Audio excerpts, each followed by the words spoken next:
Students, आज हम political science का सेकंड लेसन संघवाद के बारे में पढ़ेंगे। संघवाद को इंग्लिश में फेडरलिज्म कहा जाता है। संघवाद क्या है? दो या दो से अधिक जिस भी शासन प्रणाली में दो या दो से अधिक स्तर पाए जाते हैं उसे हम संघवाद कहते हैं, फेडरलिज्म कहते हैं।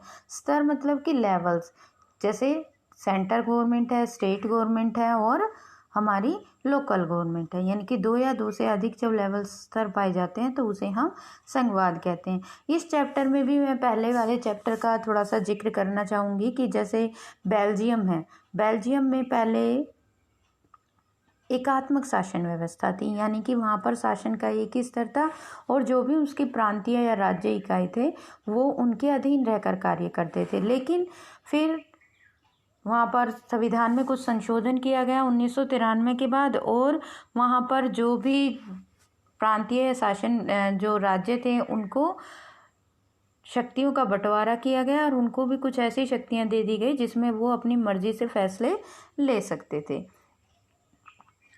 अब आ जाता है हमारा स्टार्ट जहाँ से होता है। संघवाद क्या है? संघवाद एक ऐसी शासन व्यवस्था है जिसमें दो या दो से अधिक स्तर, शासन के दो या दो से अधिक स्तर पाए जाते हैं। जब एक नंबर में आपसे पूछा जाता है तो आप इतना ही लिखोगे, एक ऐसी शासन व्यवस्था जिसमें दो या दो से अधिक स्तर पाए जाते हैं। आगे इसमें आ जाता है बेटा हमारा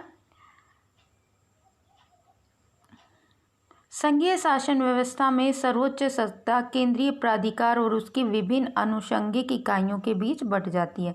संघवाद में क्या होता है कि जो सत्ता है वो centre government, state government, local government, यानी कि सेंटर गवर्नमेंट की जो अनुषंगिक इकाइयां हैं स्टेट गवर्नमेंट और लोकल गवर्नमेंट, उनमें बंट जाती हैं। आमतौर पर संघीय व्यवस्था में दो स्तर पर सरकारें होती हैं। इसमें एक सरकार पूरे देश के लिए होती है और जो राष्ट्रीय महत्व के विषयों पर कानून बनाती है। राज्य सरकारें अपने राज्य के लिए, अपने राज्य के लोगों के हितों को देखकर कार्य करती हैं। संघीय व्यवस्था में संघीय सरकार कुछ हद तक उन्हें नियम, रूल, कानून लागू करने के लिए कह सकती है, पर उन्हें किसी भी राज्य में कोई नई पॉलिसी लागू करने के लिए प्रेशराइज नहीं कर सकती। राज्य सरकारें अपना कामकाज खुद देखती हैं। ठीक है, इस अर्थ में दोनों स्तर की सरकारें अपने अपने स्तर पर स्वतंत्र होकर काम करती है। संघीय शासन व्यवस्था एकात्मक शासन व्यवस्था के ठीक उलट है। संघीय शासन व्यवस्था में जहाँ दो स्तर पाए जाते हैं, दो या दो से अधिक स्तर पाए जाते हैं, एकात्मक शासन व्यवस्था में एक ही स्तर पाया जाता है और बाकी जो इकाइयाँ हैं, एक मिनट बेटा, बाकी जो इकाइयां हैं उसके अधीन होकर कार्य करते हैं। इसमें केंद्रीय सरकार प्रांतीय स्थानीय सरकारों को आदेश दे सकती है। ठीक है, एकात्मक में जो केंद्रीय है वो उनको आदेश देगी कि ये ऐसे किया जाए। लेकिन संघीय शासन व्यवस्था में क्या होता है बेटा? संघीय शासन व्यवस्था में वो उनको आदेश नहीं दे सकती। राज्य सरकारों के पास अपनी शक्तियां होती हैं, इसके लिए वह केंद्रीय सरकार के प्रति जवाबदेह नहीं होती। यह आपको जो वर्ल्ड का मैप दिखाई दे रहा है इसमें वो एरियाज दिखाई दे रहे हैं जो ये रेडिश एरिया हैं, ये वह देश हैं जहाँ पर संघीय शासन व्यवस्था को अपनाया गया है। रूस, Canada, USA, Australia, Bharat, Brazil, Argentina, ये सब क्या है? संघीय शासन व्यवस्था वाले देश हैं। अब आ जाता है बेटा जो इसमें हमारे जो मेन इम्पोर्टेंट चीज़ है वो है संघीय व्यवस्था की कुछ महत्वपूर्ण विशेषताएं। ये कई बार आ चुका है बेटा ये क्वेश्चन और वेरी इम्पोर्टेंट में आता है। ठीक है, वेरी इम्पोर्टेंट है ये। 6 नंबर या 3 नंबर में हर साल संघीय शासन व्यवस्था की विशेषताएं बताइए या संघीय शासन व्यवस्था के गुण बताइए, इस तरह से ये पूछा जाता है। संघीय शासन व्यवस्था की विशेषताओं में पहली आ जाती है, यहाँ सरकार दो या अधिक स्तर वाली होती है, यानी कि जो शासन के स्तर हैं वो दो या दो से अधिक पाए जाते हैं। ठीक है, जैसे केंद्रीय सरकार, राज्य सरकार, इस तरह से। दूसरा इसमें है, अलग अलग स्तर की सरकारें एक ही नागरिक समूह पर शासन करती हैं, पर कानून बनाने, कर वसूलने और प्रशासन का उनका अपना अधिकार क्षेत्र होता है। तो एक बार इसमें अधिकार क्षेत्र से भी कई बार क्वेश्चन आया था 1 नंबर का कि अधिकार क्षेत्र क्या है? जिस जिस विषय पर मतलब जिसका कंट्रोल होता है, नियंत्रण होता है, वो उसके अधिकार में होता है। यानी कि जिन विषयों पर केंद्रीय सरकार कानून बना सकती है वो उसका अधिकार क्षेत्र है, उसकी शक्तियाँ उसको प्राप्त हैं। ऐसे ही राज्य सरकार की हैं। नेक्स्ट इसमें आ जाता है विभिन्न स्तरों की सरकारों के अधिकार क्षेत्र संविधान में स्पष्ट रूप से वर्णित होते हैं, इसलिए संविधान सरकार के हर स्तर के अस्तित्व और प्राधिकार की गारंटी और सुरक्षा देता है। विभिन्न स्तरों की सरकारों के अधिकार क्षेत्र संविधान में, यानी कि जो भी संघीय शासन व्यवस्था है उसके संविधान में कि केंद्र सरकार की कौन सी शक्तियां हैं, राज्य स्तर की जो सरकार है उनकी कौन सी शक्तियां हैं, उनके सब स्पष्ट रूप से वर्णित होते हैं और उनकी गारंटी, उनके अस्तित्व की गारंटी हमारा संविधान देता है। नेक्स्ट इसमें आ जाता है इसकी विशेषताओं में, संविधान के मौलिक प्रावधानों को किसी एक स्तर की सरकार अकेले नहीं बदल सकती। ऐसे बदलाव दोनों स्तर की सरकारों की सहमति से होते हैं। यानी कि सिर्फ अगर हमारे संविधान में कुछ संशोधन करना है तो सिर्फ हमारी सेंट्रल गवर्नमेंट उसमें नहीं कर सकती, हमारी राज्य सरकारों से भी उसकी परमिशन जरूरी होती है, तभी संविधान में कुछ संशोधन किया जा सकता है। नेक्स्ट है अदालतों को संविधान और विभिन्न स्तर की सरकारों के अधिकारों की व्याख्या करने का अधिकार है। हमारी जो भी न्यायपालिका है उनको ये अधिकार दिया गया है कि वो शासन व्यवस्था को संभाल सकें और अपने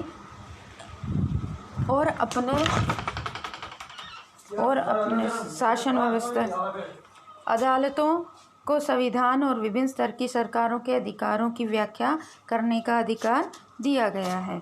नेक्स्ट इसमें आता है वित्तीय स्वायत्तता निश्चित करने के लिए विभिन्न स्तर की सरकारों के लिए राजस्व के अलग अलग स्रोत निर्धारित किए जाते हैं। यानी कि कौन से विभाग से किस सरकार की इनकम होगी, वो क्या है, वो हमारी वित्तीय जो फाइनेंशियल जो इनकम है उसको डिफाइन करता है कि किस सोर्स से राज्य सरकार की इनकम होगी और किस सोर्स से केंद्र सरकार की। ऐसा नहीं है कि हमारी केंद्र सरकार ही उससे हमसे टैक्स वसूल ले, उसके पास भी जाए, राज्य सरकार भी हमसे टैक्स वसूल, एक ही जना, मतलब उनके अधिकार जो क्षेत्र हैं वो बटे हुए हैं। नेक्स्ट इसमें आ जाता है इस प्रकार की संघीय शासन व्यवस्था के दोहरे उद्देश्य हैं। ठीक है, देश की एकता की सुरक्षा करना और बढ़ावा देना तथा उसके साथ ही क्षेत्रीय विविधताओं का सम्मान करना। जो संघीय शासन व्यवस्था है वह देश की मतलब विविधताओं में एकताओं को बनाए रखती है और देश की विकास के लिए पूरा कार्य करने पर ध्यान देना। ठीक है, अब आगे आ जाता है बेटा इसमें कि केंद्र और विभिन्न राज्य सरकारों के बीच सत्ता का बंटवारा हर संघीय सरकार में अलग अलग किस्म का होता है। यह बात इस चीज़ पर निर्भर करती है कि संघ की स्थापना किन ऐतिहासिक संदर्भों में हुई है। संघीय शासन व्यवस्थाएं आमतौर पर दो तरीकों से गठित की जाती हैं। पहला है राष्ट्रों के साथ लाकर एक बड़ी इकाई गठित करना और दूसरा स्वतंत्र राष्ट्र की संपूर्णता को साथ करते हैं, अपनी अलग अलग पहचान को भी बनाए रखते हैं तथा अपनी सुरक्षा तथा खुशहाली बढ़ाने का रास्ता अख्तियार करते हैं। संयुक्त राज्य अमेरिका, स्विट्जरलैंड और ऑस्ट्रेलिया वगैरह इस तरह की संघीय व्यवस्था वाले देश हैं।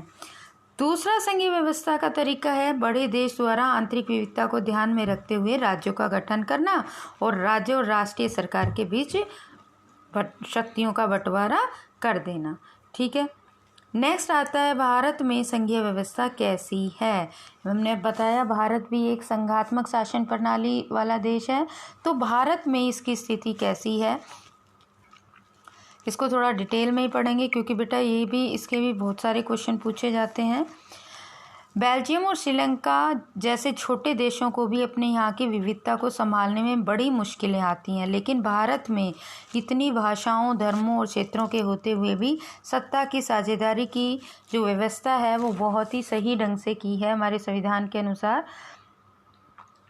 हम इसमें ये दिया हुआ है आगे, संघीय व्यवस्था की जिन 7 विशेषताओं का जिक्र हमने ऊपर किया था, हम देख सकते हैं वे सभी बातें भारतीय संविधान के प्रावधान में लागू होती है। संघ सरकार यानी कि जिसे केंद्र सरकार कहते हैं, राज्य सरकार हमारे यहाँ पर राज्य सरकारें भी हैं, और एक सामुदायिक यानी कि स्थानीय सरकार भी है, जो नगर पालिका, नगर निगम, पंचायत, ब्लॉक समिति सब इसके अंतर्गत ही आ जाते हैं। यानी कि इसमें जो भारतीय शासन व्यवस्था है उसमें तीसरा स्तर भी शासन का जोड़ा गया है। अब जो भी अधिकार हैं केंद्र और राज्य सरकारों के बीच, विधायी अधिकारों को 3 हिस्से में बांटा गया है। ये 3 सूचियां हैं, कई बार 2 नंबर में भी पूछ ली जाती है, कई बार डिटेल में भी पूछ ली जाती है। संघ सूची, राज्य सूची और समवर्ती सूची। जो भी संघ सूची में जो विषय दिए गए हैं, इन पर कानून बनाने का अधिकार हमारी केंद्र सरकार को है। जैसे प्रतिरक्षा, डिफेंस का, विदेशी मामलों का, बैंकिंग, संचार, मुद्रा, ये सभी हमारी सेंट्रल गवर्नमेंट के अंडर हैं। वही इन पर कानून बनाती है और लागू करती है।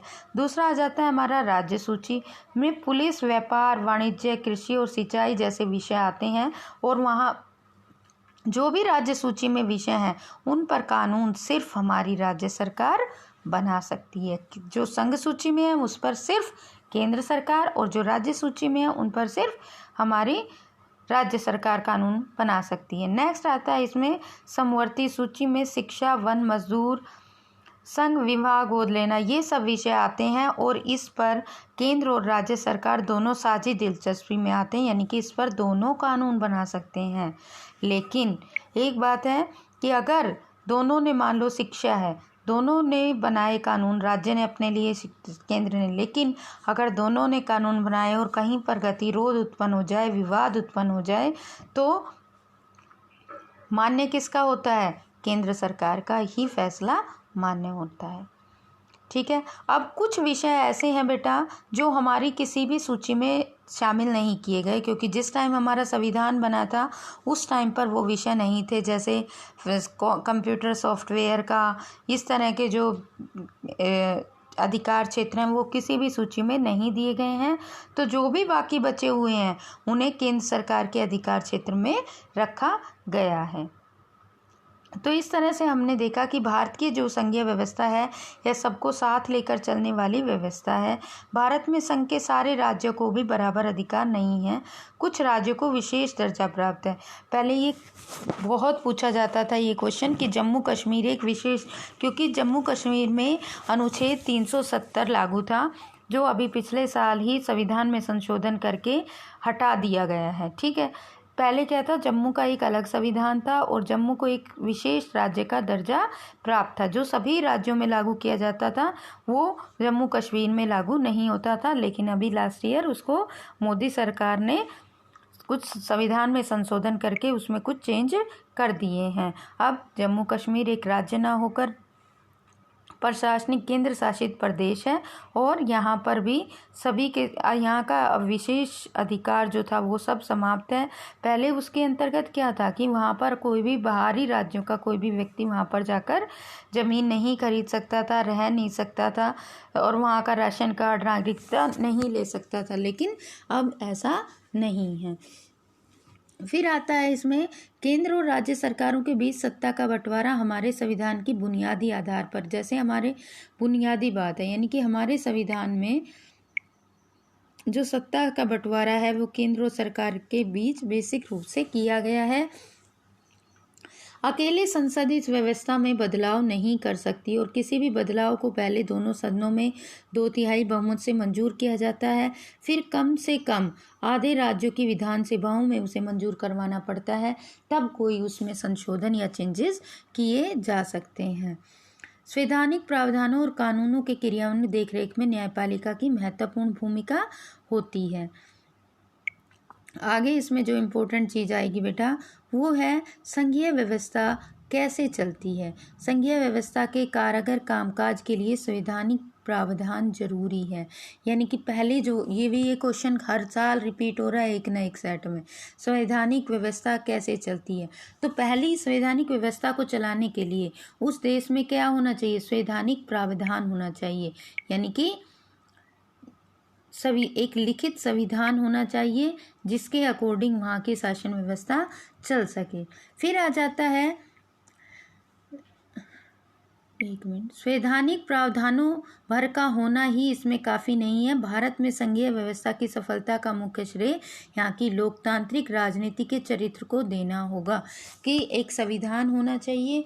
दूसरा, कैसी शासन प्रणाली होनी चाहिए? लोकतांत्रिक शासन प्रणाली होनी चाहिए। संघवाद की भावना निहित हो। संघवाद यानी कि विभिन्न इकाइयों का एक समूह हो जिनको राज्य या जो भी उसके अनुषंगिक इकाइयां हैं उन्हें अधिकार दिए गए हों।